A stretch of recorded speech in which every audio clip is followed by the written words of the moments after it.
בעצם לא מכירים רק מה ששמענו בשירים וסיפורים. סיפרו לנו עליך כל כך הרבה שנים ולא אמרו שניפגש פנים מול פנים. קראנו לך ושרנו לך ולא העזנו לקוות.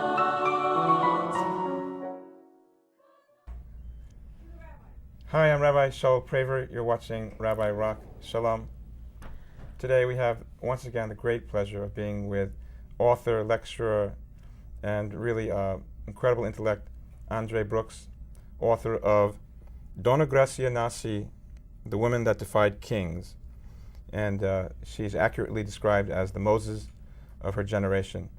And once again, great pleasure to welcome our guest, Ms. Brooks. Shalom. Good afternoon. So you've written a story which has won a international prize. Can you tell us about your book and how you started to research and how you got involved with writing this book? The book, The Woman Who Defied Kings, is really, I think, the first comprehensive biography of this woman. Her name was Dona Gracia Nasi, written from the original 16th century documents. Her name has been swirled around the Jewish world for a long time. Nobody had a great deal of information, solid information about her. And I was curious that if she'd done some of the things, or even a few of the things that she was reputed to do, she deserved a serious biography based on solid documents from the period. Well, you've done that, and tell us about some of your sources before we launch. It meant going to different places in Europe because she started her life in Lisbon. As I often said, if she'd started her life in Eastern Europe, I think an awful lot more would have been written about her. But she was born in Lisbon, and she lived for a while in Antwerp. She lived in Venice on the Grand Canal. She lived in Ferrara at the height of its fame in the Renaissance as a cultural center, and she ended her life at the court of Suleiman the Magnificent in Istanbul. So I think that she had an extraordinary life, and she did some marvelous things for the Jewish people. Okay, now Dona Gracia Nasi, she was an international banker, and she helped many thousands of Jews escape very harsh death, really, and harsh conditions during the Inquisition. Yes, at the time when she was born, 1510, we're now in the time of Michelangelo and Titian, and soon to be people later on in the century like Shakespeare. But anyway, we're in this tremendously cultural period, and it was also the time when the Jews had recently been expelled from Spain, and most of the Jews in Europe at the time lived on the Iberian Peninsula in Spain or Portugal. They did not live in Eastern Europe yet. It was a little before the larger communities of Eastern Europe.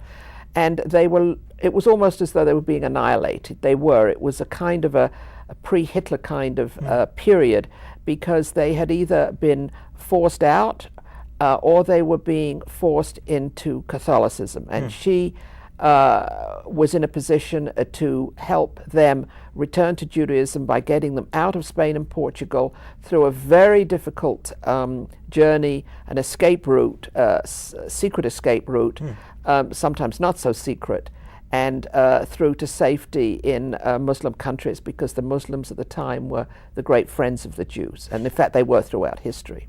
Okay, now maybe we'll have a look at that map, and you could talk a little bit more of some of the escape routes and what actually took place in this this particular point in her life. There's many things we're going to talk about. She started, the escape would have been out of Lisbon, and it would have been on the spice ships, because she ran an international bank and they were spice traders. That was the basis of their wealth. So there was a lot of spice ships going forward and back between Lisbon and Antwerp, which was the great commercial distribution center for Europe. So they would have gone as secret passengers. We have some material on this, how they clambered on at night under the noses of the Inquisition officers and how they got away with it. And they would go to Antwerp, which was a free city. From there, they would get the papers and money necessary to do the overland journey to Venice, where they could take a ship to the east to the Ottoman Empire. We call it Turkey today. They couldn't go directly from Lisbon because the Turks, as Muslims, were the enemies, ha ha ha, again, we see history repeating itself, of the Christians. I see. So Dona Gracia Nasi, born in 1510. Now Dona it means like Mrs. Yes, it's of a lady, of a lady of some standing, and her family had been some of the leading lights or figures in Spain prior to the expulsion of the Jews from Spain. For centuries they had been leaders and commercial bankers and merchants and so forth.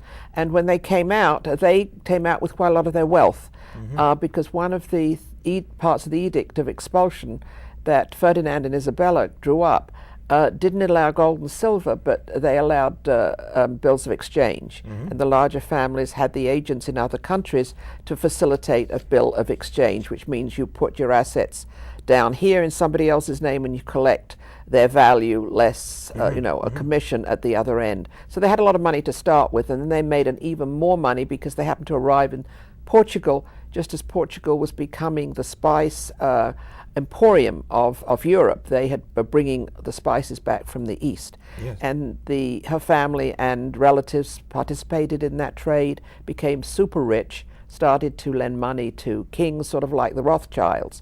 It was the House of Mendes, it was called, and the House of Mendes was as big or bigger proportionately in the 16th century as Rothschilds would be in the 19th. I like to flash a picture of the cover of the book once again on the screen to see Dona Gracia Nasi, the Moses of the Renaissance. Yes, well, because she was responsible for this underground railroad that she operated. Okay, now we also have a picture of a coin, an image on a coin. Can we see that one? And you'll tell us what that means. Yes, that is her niece who bore the same name, and throughout all these years she has been confused with the real Dona Gracia Nasi, but she was a niece, and when she was 18 she did what the high-born young ladies did of those days. They had a portrait medal made. It's not actually a coin, it's a medal, and they gave it to their friends. They gave it out. They'd wear it as a necklace, or? No, they wouldn't wear it. They would just give it as a token. And she had this done, and it has, if you flash it on the screen again, you'll see it has Hebrew writing on it. She had reverted back to Judaism because Dona Gracia was born at a time when she had to be a covert Jew.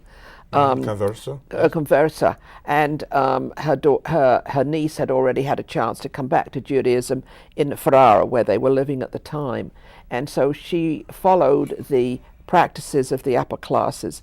And I think this is interesting because when I show it to young people in Hebrew school classes, I say, does that look like a Jewish young lady of hundreds of years ago? And they kind of laugh at me, say, no, she looks like a princess. So I made up a picture where you see this medal, and then you see the young Queen Elizabeth of England let's have at a the look same at Queen Elizabeth.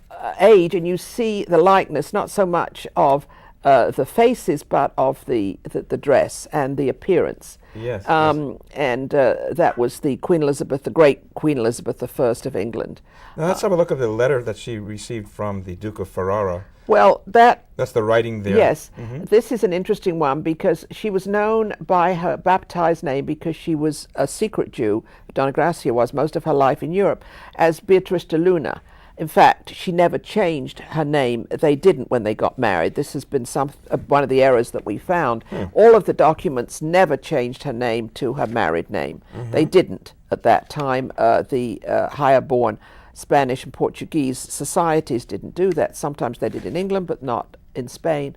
And here she has gone to Istanbul, and she's now reverted back ostensibly to Judaism, to open Judaism, not the Judaism she was practicing in secret. Now she can be an open Jew because the Muslims don't mind at all. Okay, we could come back to the camera too. But just this, a second, this shows how she writes a letter, and the Duke of Ferrara, where she used to live in Ferrara, is not sure if he's supposed to call her by her Christian name, which was Beatrice de Luna, or her newly acquired Hebrew or Jewish name, which is So Donna he's being Gracia polite. Nasa. So he writes one and then he crosses it out, and then he writes the new name on top of it because he's suddenly realized that he's got it wrong. So he's covered on both bases, I guess.